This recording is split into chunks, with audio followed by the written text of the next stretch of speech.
e que o Espírito Santo do Senhor conceda a você a bênção de absorver tudo aquilo que Ele tem para o nosso coração, desde o momento em que nós chegamos aqui, o texto lido, os cânticos, a oração, que isso seja edificante para a nossa vida. Como foi pedido que orássemos em oração de intercessão, nós vamos lembrar que os nossos irmãos, o pastor Natanael foi conduzir acompanhante para a nossa irmã Carmen, né? A sogra dele, a mãe de Délia, e o nosso irmão presbítero Miqueias teve que virar no PA com a nossa irmã Dona Darcy, que está sentindo algumas dorezinhas, então ela foi lá também para buscar alívio da dor. Nós temos o Sozenir, que já está em casa, né? Teve hospitalizado ontem para hoje, já está em casa, e nós temos alguns irmãos nossos que carecem de oração. E à medida que eu estiver orando aqui, você pode colocar aquele que você se lembrar na presença do Senhor. Vamos orar? Ó Pai querido, Tu és o Deus Todo-Poderoso, és Tu, ó Pai, que curas a nossa enfermidade, é Tu que saras, ó Deus, o nosso corpo físico e emocional, és Tu, ó Deus, que tem autoridade para libertar da dor, aliviar a dor. És Tu, ó Pai, o único que pode abençoar e usar um medicamento, fazer com que esse medicamento seja, Pai, eficaz. E nós apresentamos diante do Senhor, ó Pai, os nossos amados irmãos que carecem das Tuas bênçãos de cura física. Também oramos, ó Deus, porque não temos apenas irmãos nossos necessitados de bênçãos físicas e emocionais, mas nós temos também, ó Pai, não só outros irmãos, mas como todos nós precisamos de bênçãos espirituais. O nosso desejo, Senhor, é que o Teu Santo Espírito coloque no nosso coração tanta fome e sede do Senhor, que no local que encontrarmos alguém com a Bíblia aberta, queiramos parar e a Tua palavra seja constantemente trazida à nossa memória e descida ao nosso coração para transformar o nosso ser, a nossa vida. Fala nosso coração, nós clamamos a Ti em nome de Jesus. Amém. Vamos lá, nós vamos fechar hoje essa sequência de parábolas em Lucas. Tem outras ainda, mas vamos ficar apenas nessas por enquanto.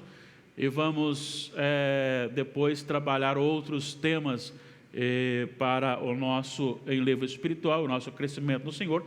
E hoje, então, Lucas, capítulo 18, nós leremos 18 a 30.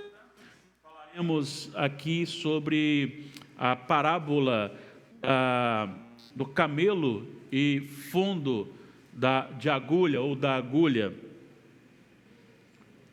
Lucas 18 a 30. Eu estarei lendo e os irmãos acompanhem por gentileza. E assim está escrito: certo homem de posição perguntou-lhe: bom mestre, que farei para herdar a vida eterna? Respondeu-lhe Jesus: por que me chamas bom? Ninguém é bom senão um, que é Deus. Sabes os mandamentos: não adulterarás, não matarás, não furtarás, não dirás falso testemunho, honra a teu pai e a tua mãe. Replicou ele: tudo isso tenho observado desde a minha juventude. Ouvindo-o Jesus, disse-lhe: uma coisa ainda te falta. Vende tudo o que tens, dá-o aos pobres e terás um tesouro nos céus. Depois vem e segue-me. Mas ouvindo eles estas palavras, ficou muito triste, porque era riquíssimo. E Jesus, vendo-o assim triste, disse: quão dificilmente entrarão no reino de Deus os que têm riquezas. Porque é mais fácil passar um camelo pelo fundo de uma agulha do que entrar um rico no reino de Deus. E os que ouviram disseram: sendo assim, quem pode ser salvo? Mas ele respondeu: os impossíveis dos homens são possíveis para Deus. E disse Pedro: eis que nós deixamos nossa casa e te seguimos.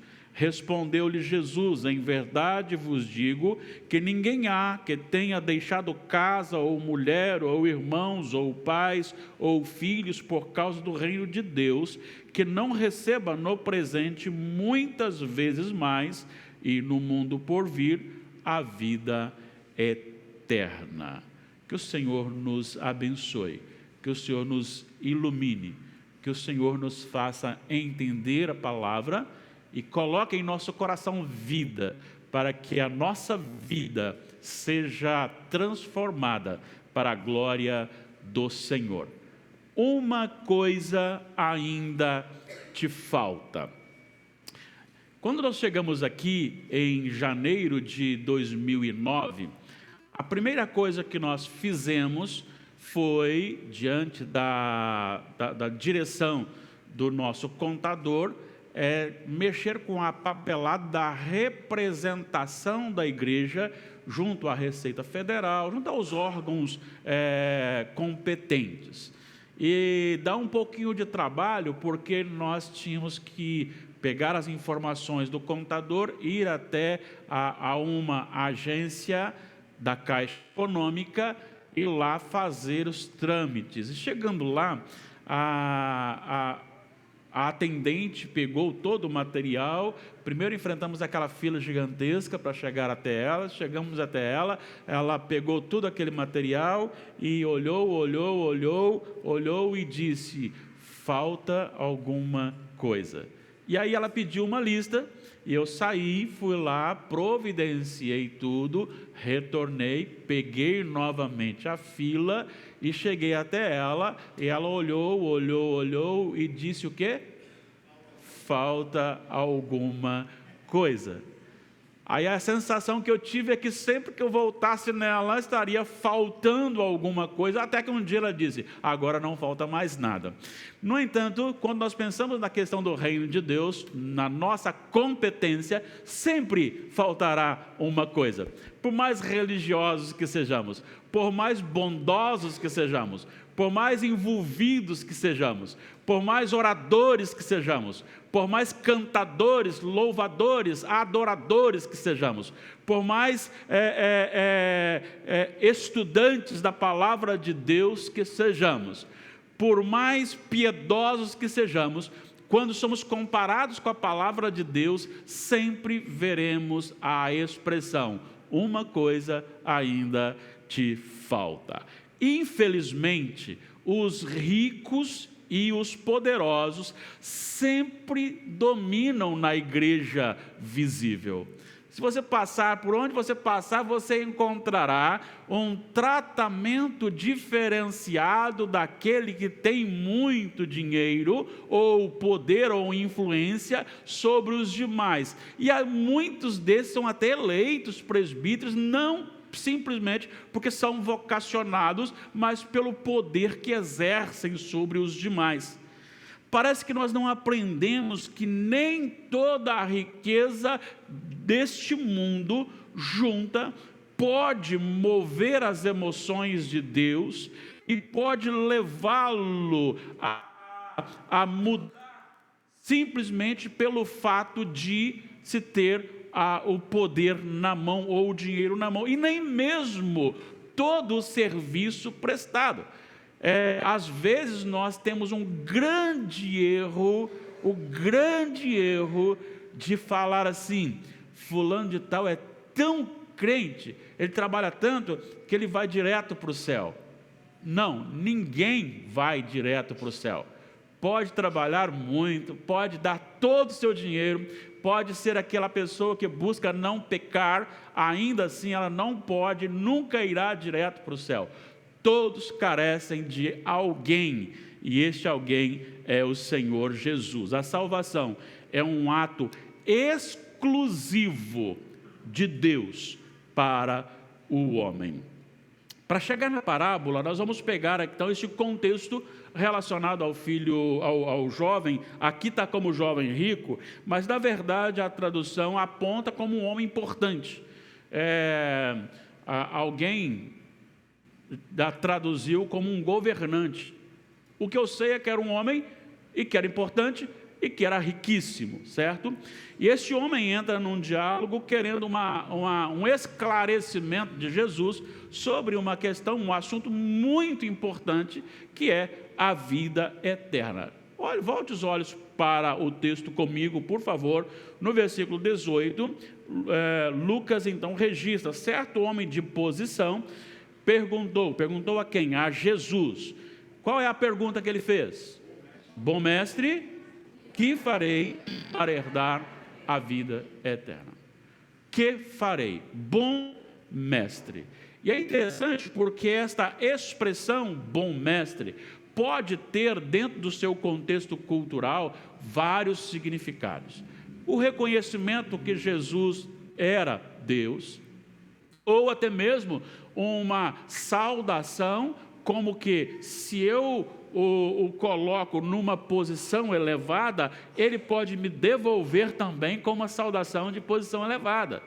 Talvez ele aguardasse que ele dizendo bom mestre, o mestre diria bom governador, bom governante, homem importante, né? Uma saudação no mesmo nível. Pode-se ter essa possibilidade. No entanto, o que nós podemos observar aqui é que Jesus lhe dá uma resposta, e Jesus é mestre para fazer isso.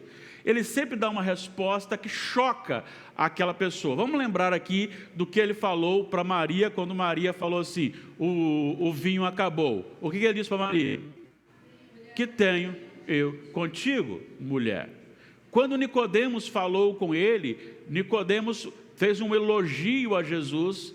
Sei que tu és mestre, porque ninguém pode fazer as coisas que tu fazes. Aí ele vira para Nicodemos e fala o quê? Se não nascer de novo, não pode ser salvo. Tem umas respostas de Jesus que elas mexem, talvez, para provocar uma diferenciação no assunto que está sendo tratado, e aqui não é diferente. Quando talvez este moço, ou reconhecendo, ou esperando alguma coisa em troca, faz essa saudação com esta pergunta, Jesus, antes de frisar a pergunta, levando então a resposta, ele aponta para a saudação. Olha só o versículo 19, leiam para mim, por favor.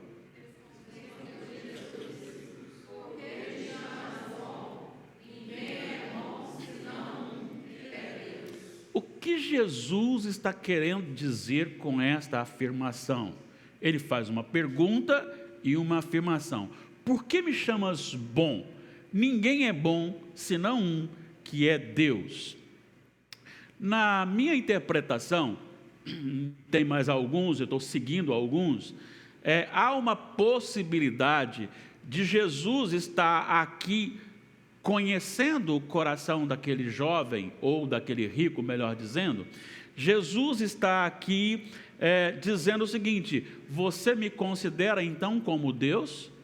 Esse título que você está colocando sobre mim, porque bom é só Deus, você crê nisso mesmo? E se você crê nisso mesmo, você está disposto então a atender a resposta que eu vou lhe dar? É bem possível que Jesus esteja trabalhando o coração desse moço, desse homem importante, desse homem riquíssimo, dentro daquilo que vai ser colocado logo à frente. Você me chama e me coloca numa posição de Deus, mas será que você está disposto a submeter aquilo que eu vou lhe indicar? Esta é uma possibilidade. Isto acontece quando Jesus chama a nossa atenção, e chamava a atenção de algumas pessoas, no capítulo 12, no versículo 46,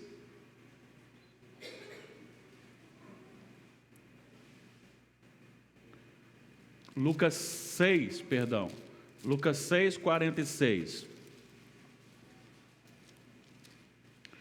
E ele faz uma pergunta da seguinte forma: por que me chamais Senhor, Senhor, e não fazeis o que vos mando? Talvez este princípio de confronto estaria nessa resposta, pergunta-resposta de Jesus. Por que me chamas bom? Bom é só um, que é Deus. E aí ele está dizendo: será que você está disposto a obedecer aquilo que eu vou lhe dizer? E Jesus faz uma afirmação, uma outra afirmação para o jovem, não uma pergunta. Versículo 20: sabes os mandamentos. Ele está dizendo assim: você já conhece, não era um homem religioso. Não adulterarás, não matarás, não furtarás, não dirás falso testemunho, honra a teu pai e a tua mãe. Depois dessa afirmação, aquele jovem responde com firmeza, e talvez aqui você tenha o espírito da sua pergunta. É que ele diz: tudo isso tenho observado desde a minha infância. O que dá a entender aqui é que este moço estava crendo, primeiro perguntando: eu posso usar a minha riqueza para ganhar a vida eterna? Eu sou um religioso e tudo que o Senhor falou eu tenho observado, eu tenho guardado. Nesta hora, possivelmente, este moço tenha pensado: então eu estou na direção certa. Se o Senhor falou a respeito dos mandamentos e eu tenho guardado esses mandamentos, então estou no caminho certo. Então eu estou merecendo, através dos meus feitos, da minha obediência, a vida eterna.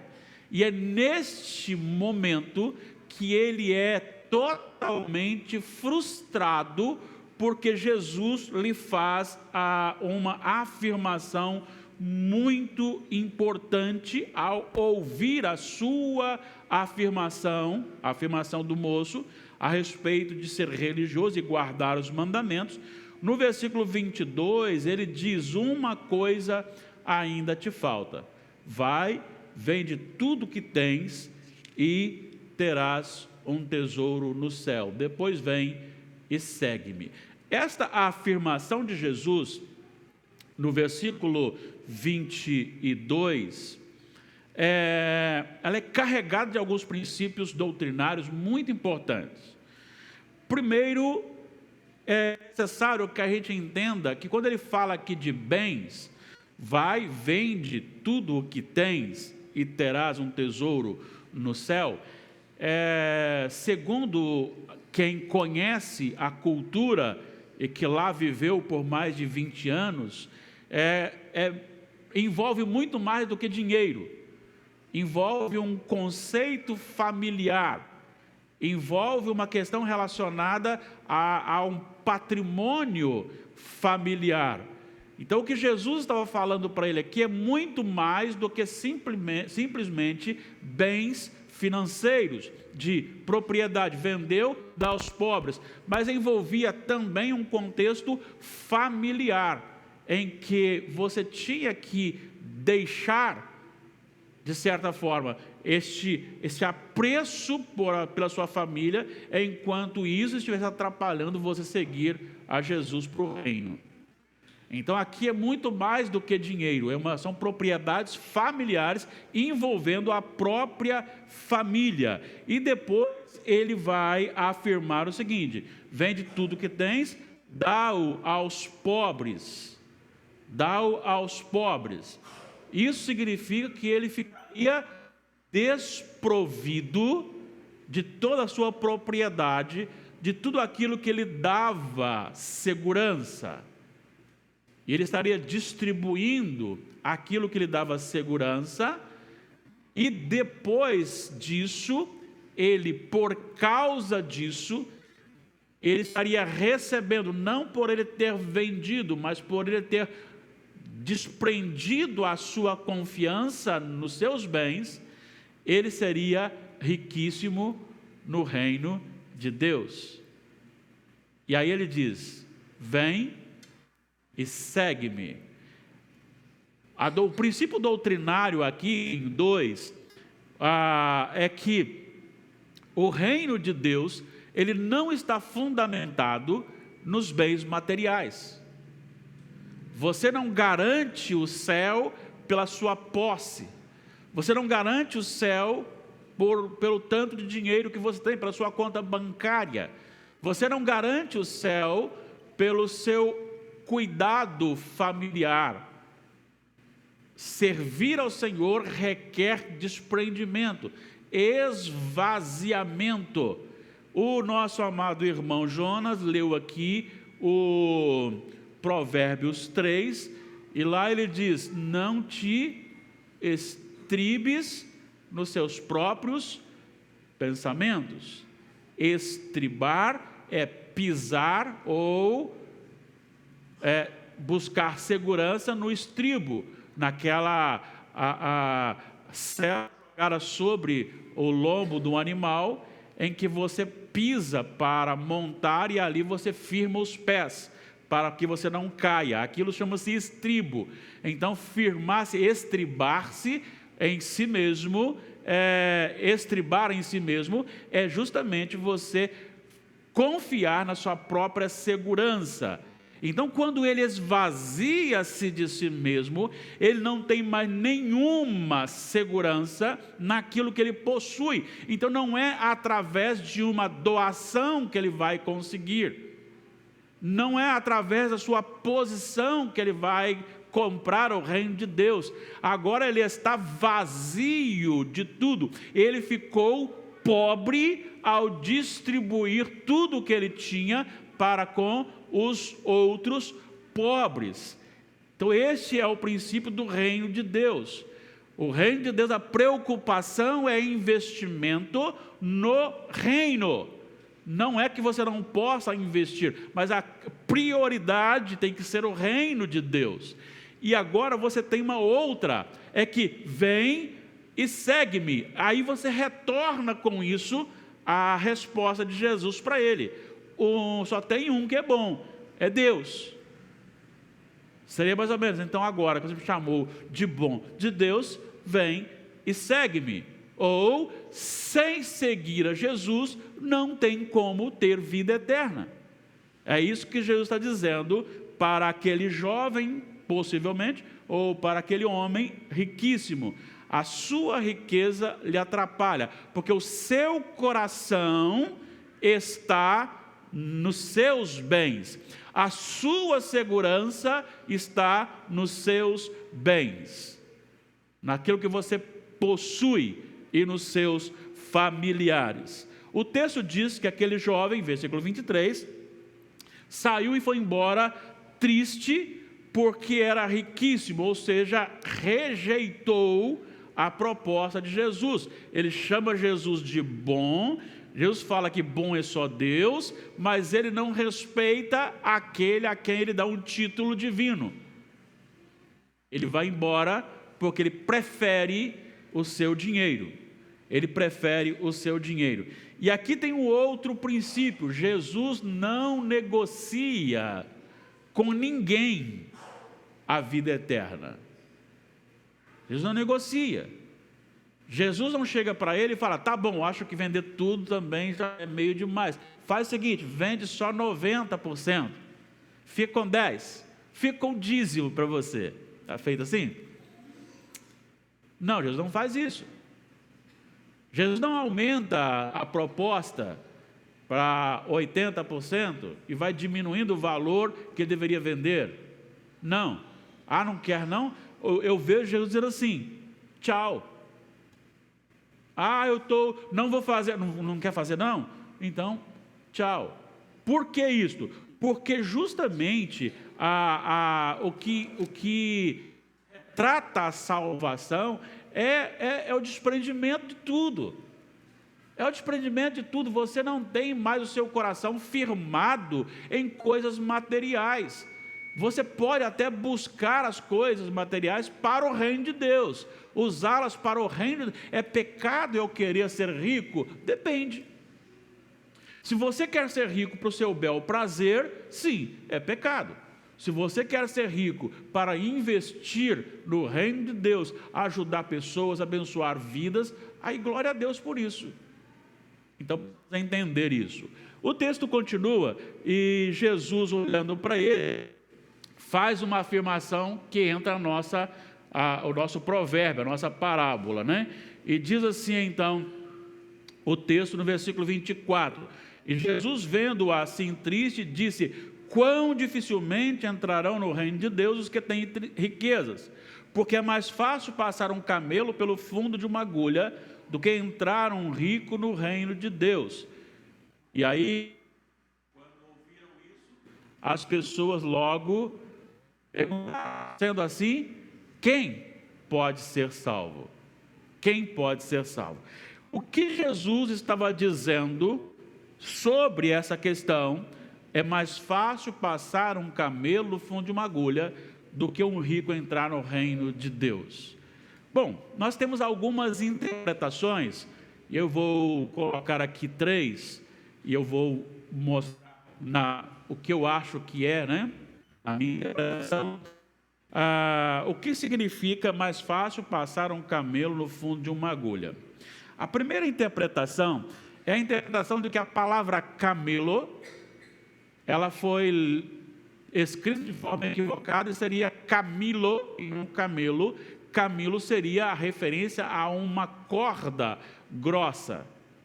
Então seria impossível, é mais fácil passar uma corda grossa no fundo de uma agulha. Mas veja bem, tem um homem que é de lá chamado Ibn al-Taib, que viveu no século XI, e ele escreveu o seguinte sobre este assunto, eu vou abrir aspas: algumas pessoas dizem que a palavra camelo neste texto significa corda grossa. Outras pensam que significa a viga que sustenta o teto. E outras que significa simplesmente o conhecido animal que tem esse nome. Esta, ou seja, do animal que tem esse nome, esta última é a opinião correta. Então, este Ibn al-Taib referia-se realmente ao camelo e não a uma corda. A segunda interpretação é que nas casas do Oriente Médio, normalmente você tinha da entrada da rua para o pátio das casas, da família, você tinha uma porta gigantesca, medindo 3 metros de altura, com 2 abas, e as duas medindo 3,5 metros, para a entrada de camelos carregados. E era muito difícil de abri-las.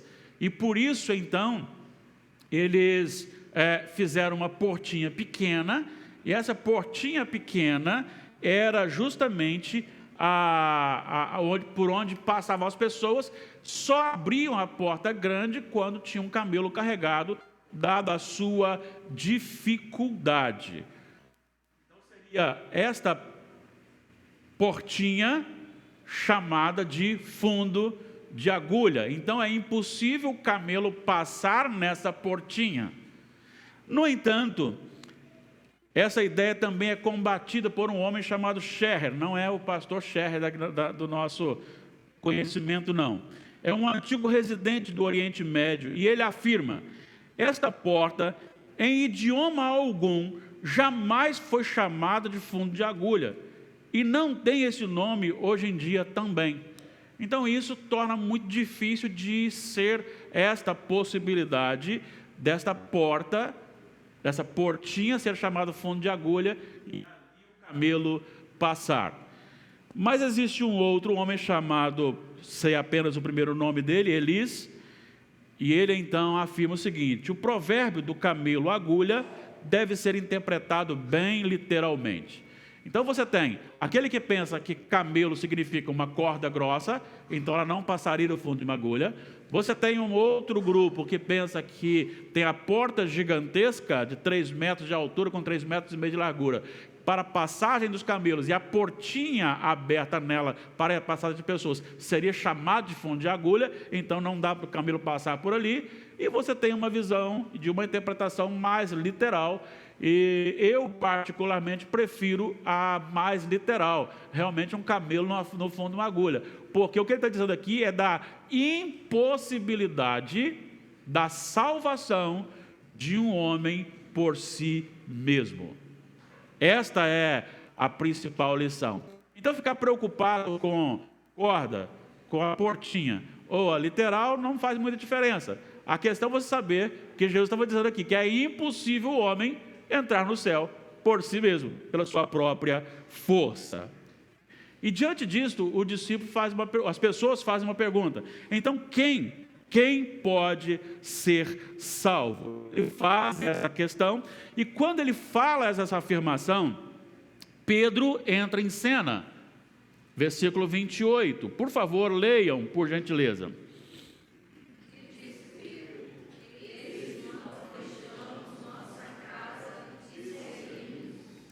Nós deixamos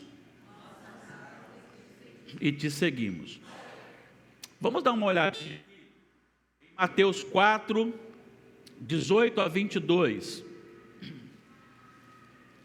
Nós vamos para alguns textos, para a gente só ver isso aqui, se eles estão falando a verdade. Mateus 4, 18 a 22. Olhem só o que nós temos aqui. Nós temos primeiro um chamado para dois apóstolos, dois discípulos. No versículo 18, Simão e André. Caminhando junto ao mar da Galileia, viu dois irmãos, Simão, chamado Pedro, e André, que lançavam as redes ao mar, porque eram pescadores. Podem ler, por favor, 19 e 20.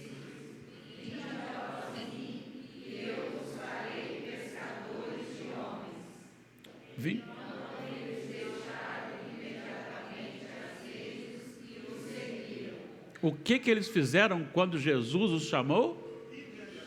Deixaram tudo imediatamente e seguiram a Jesus. Aí você tem o versículo 21, passando adiante, viu outros dois, Tiago, filho de Zebedeu, e João, seu irmão, que estavam no barco em companhia de seu pai, consertando as redes, e chamou-os. 22, por favor.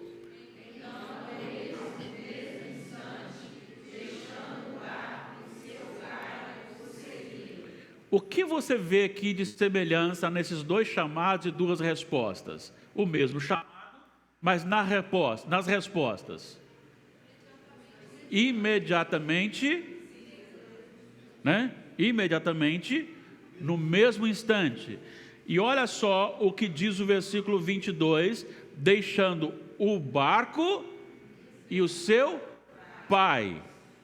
Olha só a ligação disso para a afirmação de que a riqueza daquele homem, e que Jesus falava, não era só a questão de uma riqueza pessoal, de dinheiro dele, mas envolvia também a questão familiar, certo? Então você tem um chamado, e tem 4 discípulos aqui que respondem imediatamente. Mateus capítulo 9, versículo 9, você tem mais um aqui sendo chamado.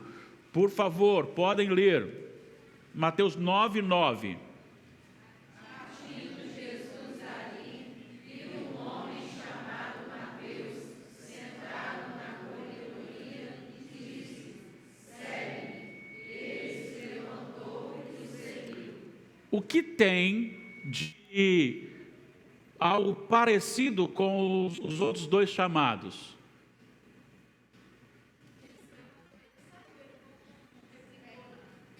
Ele se levantou e saiu. A ideia é que ele não se deixa primeiro eu colocar tudo em dia, chamar alguém, contratar alguém para ficar no meu lugar.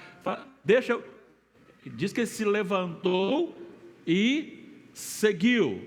E Mateus é chamado, tem um outro nome para Mateus. Quem se lembra? Levi. Levi é o segundo nome de Mateus. Vamos para João capítulo 1.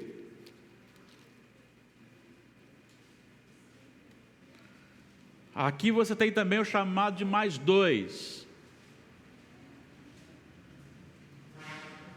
Versículo 43, por favor, podem ler.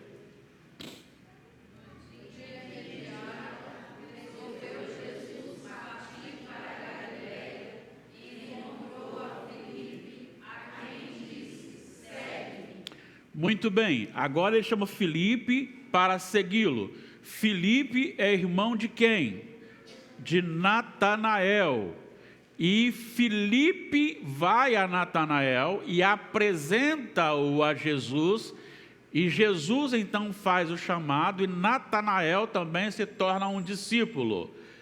Só que o nome que os outros evangelhos dão para Natanael não é o nome Natanael, é conhecidamente pelos teólogos aí de Bartolomeu.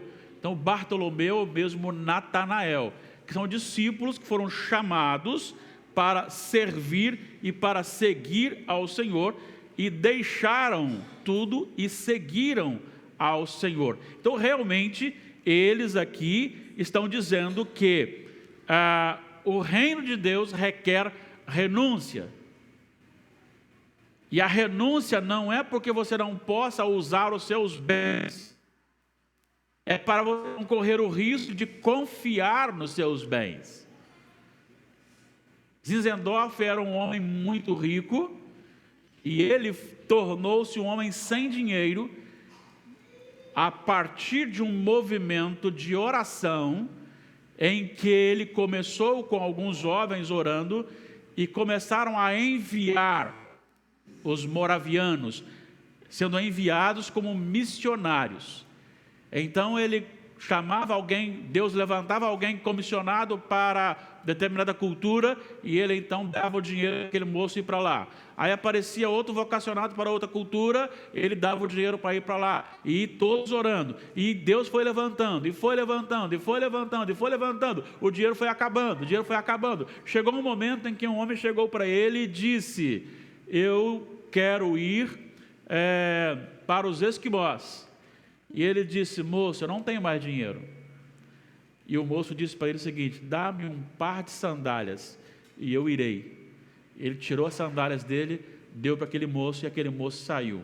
Diz a história que não se sabe nada daquele moço. O que se sabe é que tempo depois a igreja estava plantada entre os esquimós. Não sabemos se foi ele que foi até lá, mas há a possibilidade de ser.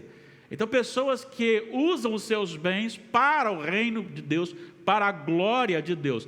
Então você pode ter, mas é necessário que você tenha cuidado para que você não se prenda nessas coisas, no valor do dinheiro. Ou seja, eu posso ser crente o dia que o Senhor me der condições para comprar um carro para ir na igreja.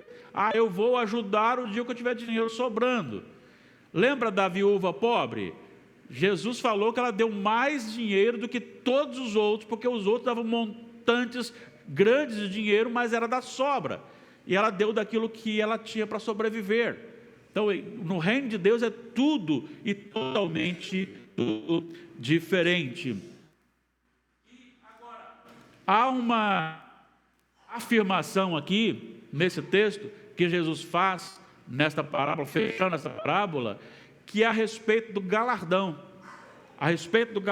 Porque no versículo 22 e 23, versículos 22 e 23, Jesus dá uma resposta a Pedro e aos discípulos. Leiam para mim, por favor.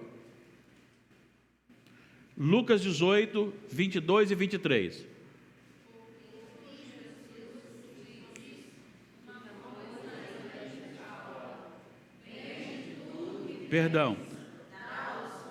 Perdão, só um minutinho aqui, eu só saltei para outra aqui, é 29 e 30.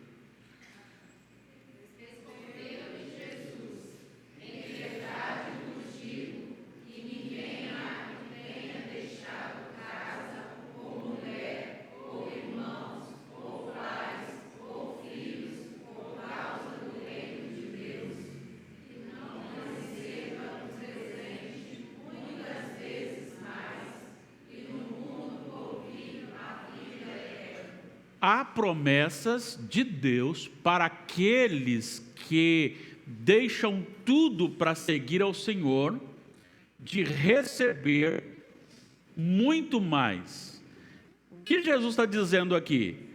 E aqui ele quer dizer a respeito, primeiro, do contentamento em Deus. Vejam bem, às vezes me preocupa porque a igreja, de forma geral, ela é extremamente materialista. E para ela estar bem, ela tem que estar satisfeita financeiramente. As pessoas têm que ter bens para estar bem, têm que ter saúde para estar bem. Lembra de quando Paulo, o apóstolo, orou ao Senhor para que os espinhos da sua carne fossem tirados?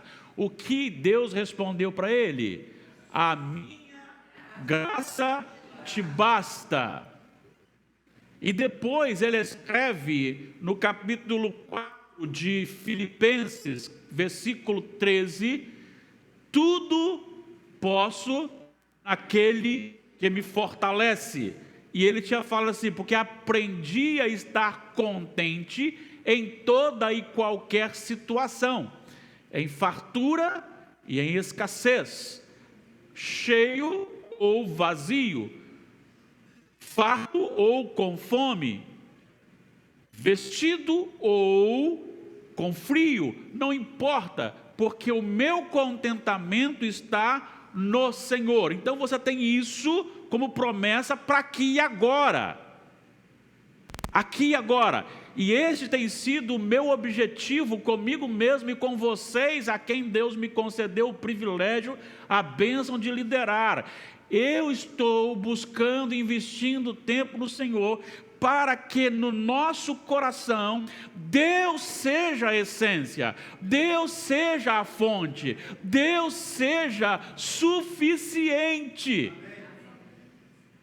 a ponto de, passando perto de alguém com a Bíblia aberta, eu queira parar para conversar sobre a palavra de Deus.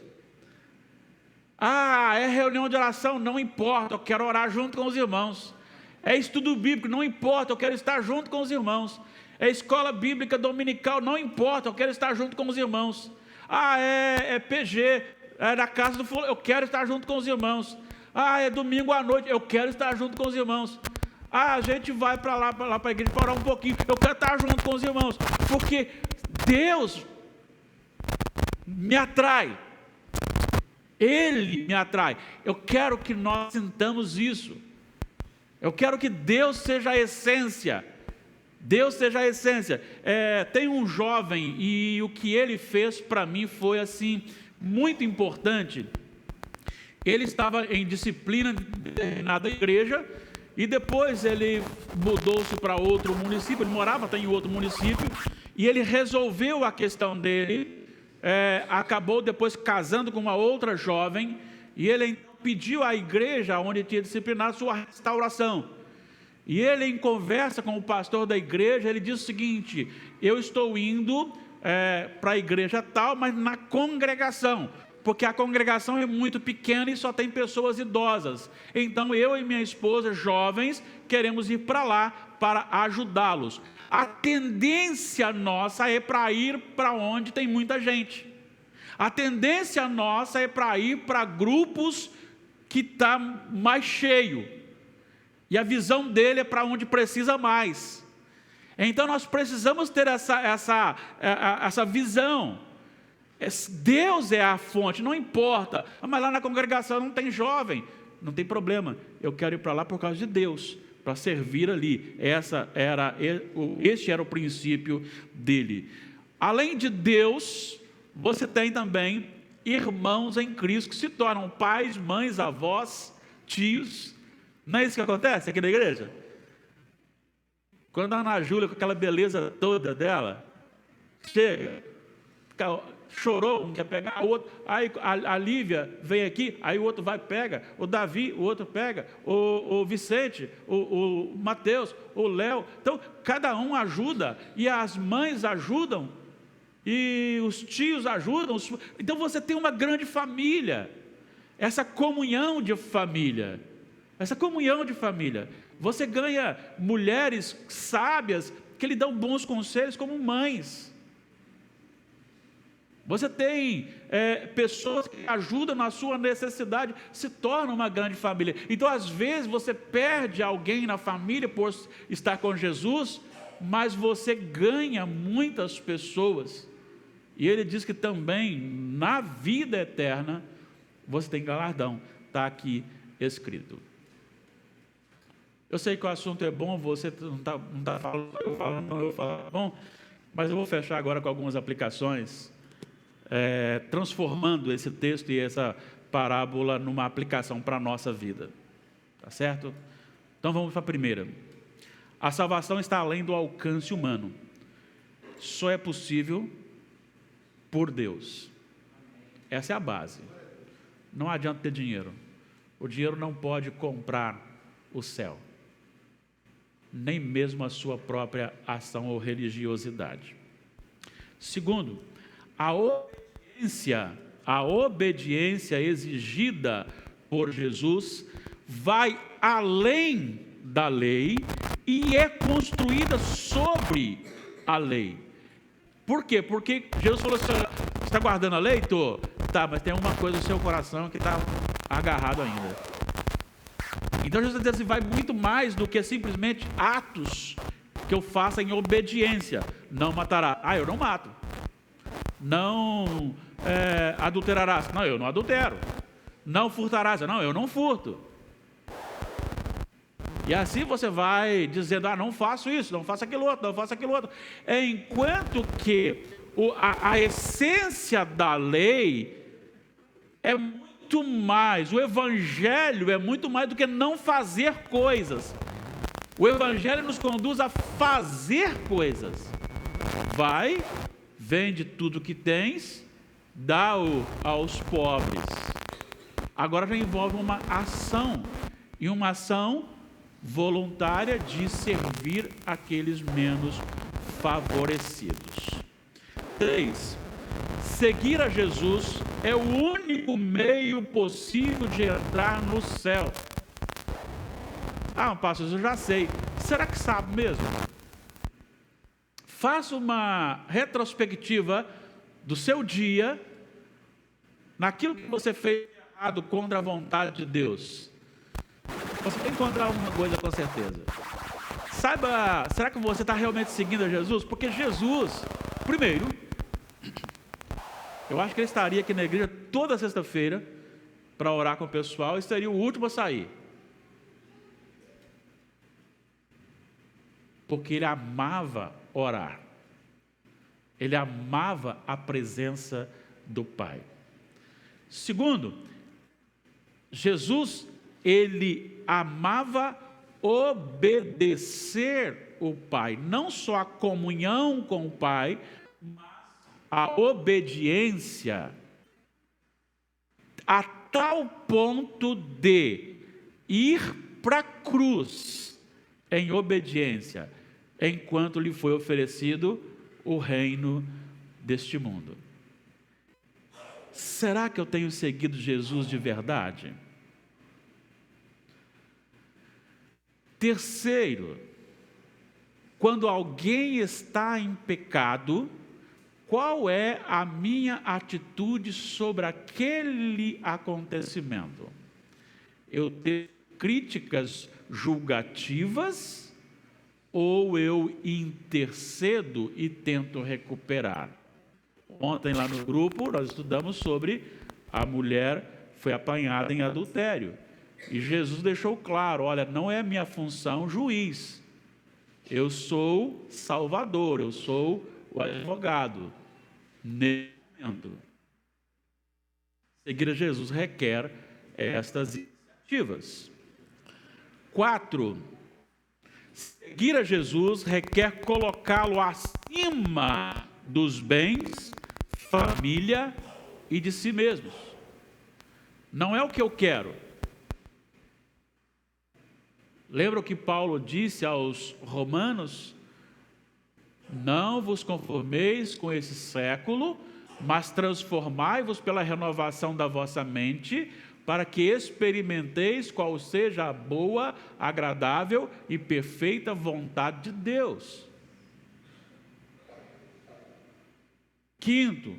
Só obterá ou receberá galardão prometido por Jesus aqueles que servirem sem pretensão de recebê-los. Olha que coisa linda. Jesus diz: se você me serve, você recebe, mas só vai receber quem servir não querendo ou fazendo para receber. Porque quando se trata de galardão é recompensa. Recompensa não é recompensa, é obediência. Eu acho que a minha bateria acabou, né?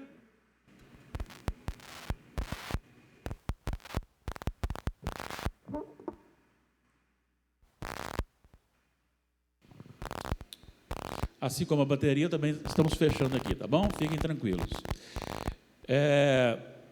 Então você só vai receber recompensa se você servir para não pensando em receber recompensa. Se você já pensar em receber recompensa, aí então você está querendo merecer, tá bom? Vamos lá, sexto. Quem larga tudo, inclusive os seus próprios desejos, para servir a Jesus, são providos por Deus de comunhão com Deus, com Ele e com os irmãos, suprindo tudo aquilo que foi deixado. Ou seja, você recebe muito mais do que você deixou. Se você deixou dinheiro, riqueza, você recebe a riqueza espiritual. Se você deixou famílias que estavam lhe proibindo ir ao Senhor, você ganha uma família maravilhosa, inclusive um irmão por adoção, que é Jesus Cristo, nosso Senhor e Salvador. E eu encerro com duas afirmações. Cuidado para não colocar nada nem ninguém como empecilho para você adorar o Senhor. E eu fecho dizendo: sempre faltará alguma coisa entre nós, mas a chave é: o impossível para o homem é possível para Deus. Amém?